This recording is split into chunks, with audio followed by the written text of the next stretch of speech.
Dear sister and brothers, so one of the things in dunya is, are we successful or are we a failure?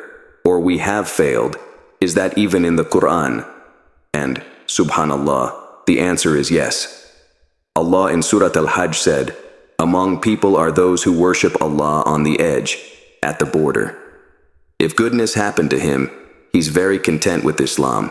If trial, failure, issues that he or she doesn't like strike, they turn their back to the deen. And Allah here is saying that this person has lost this life and the hereafter. That is indeed the clear loss.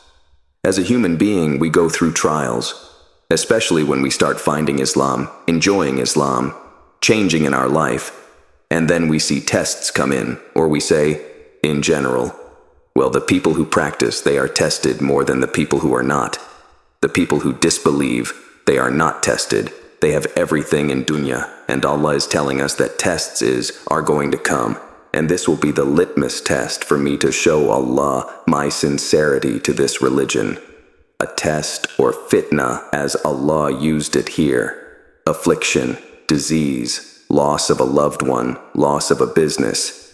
It doesn't mean this is failure in the sight of Allah.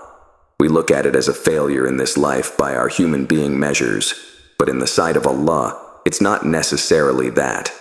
It depends how we respond, and this is what this verse is telling us. And that's what Allah is teaching me in the Qur'an. When you are tested, and He used the word fitna, went through trials, how am I going to respond?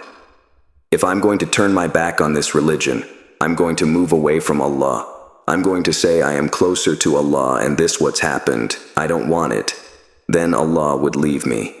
So basically this verse in Surat Al-Hajj paints a picture of a person, and inshallah not you and me, who weighs up faith against profit or loss. He's likely achieved so if I get good business, money, children, then this is success in life and the akhirah. And if the opposite, then this is a failure. So if good happens, that's good. If bad happens, that's bad. I'll change my relationship with Allah. Now why is this failure in dunya and akhirah? Why does Allah test us? Many reasons, and He said it in Surat Al-Ankabut. Do people think they will be left to say, we believe, and they will not be tested? So Allah knows who are those who are truthful and those who are not.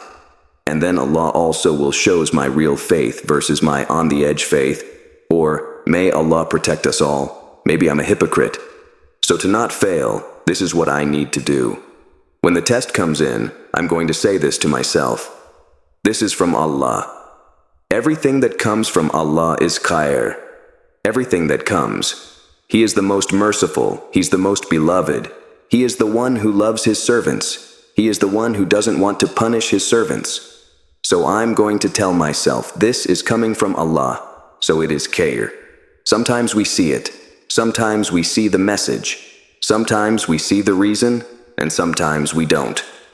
My response should always be, since it is from Allah, this is good for me. What does He want from me? I accept it. Be content as much as you can.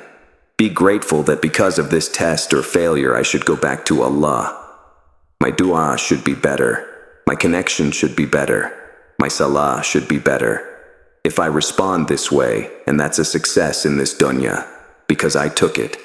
I have no choice to change it, but I took it well, and the most important thing is that when I meet Allah, all these tests will be in my book as a sign of success, because it will be all good deeds multiplied and multiplied.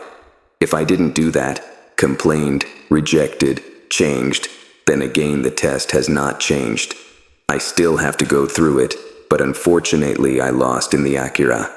So may Allah give us the insight to see that every test in this life is expected, is from Allah, and should bring me closer to Him, and may Allah make it easy for everyone who's going through a test.